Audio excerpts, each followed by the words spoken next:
start off with a mouse, okay, and you may say, actually, Nancy, could I get you to help? Okay, so that, you might say, requires a bit of imagination to think of that as a mouse. So let's make it easier. Okay, so that's a brown mouse. Okay.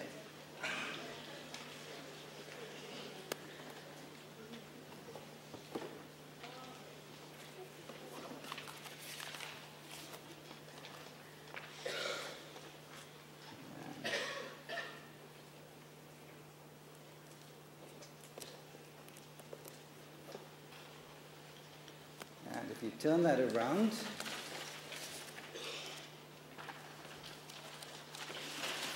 on the other side, it's a black mouse. Okay. Okay, so there are two different genes that regulate coat color in mice. Okay?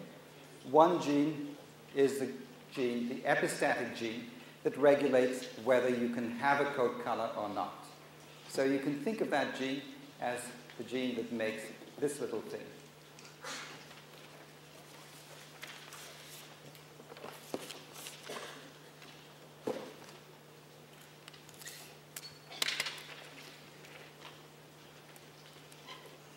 Bear with me, it's going to become clearer.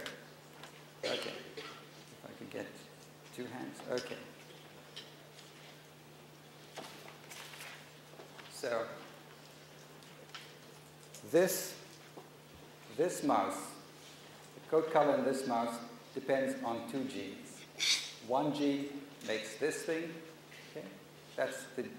That's necessary to allow you to deposit different colors of coat color.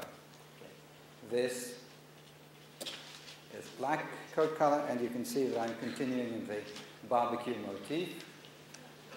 This is more dangerous, that's why no students are involved. Okay, so over here you've got the black allele, okay? Coat color is going to be black. Black is dominant to brown, okay? Even if it's big B, little b. I know it's kind of blue. I ran out of black. Okay. Just imagine it's black. Okay. So black is dominant to brown. Okay.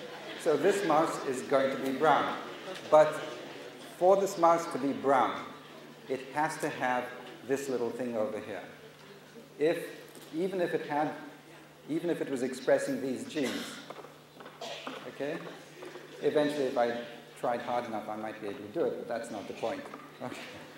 Okay. You can't express these coat color markers. You can't express these coat color genes, okay, because it's homozygous for the recessive form. It's little c over little c. Okay.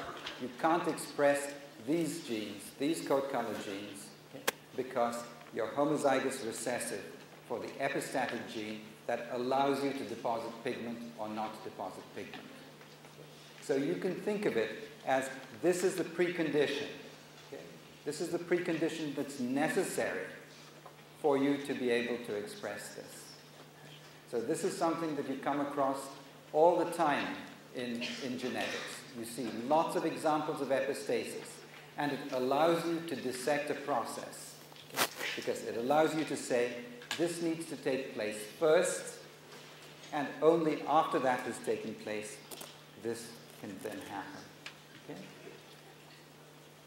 Okay. You can think of it as in a simple sort of example. Okay, so in your everyday life, you can say that you can wear the sorts of shoes that you wear. Okay? The type of shoe that you wear is going to be epistatic, okay, to whether you have, let's have a nice gross example, whether you have feet or not. Okay? So you need to have feet to actually show the shoe phenotype. Okay?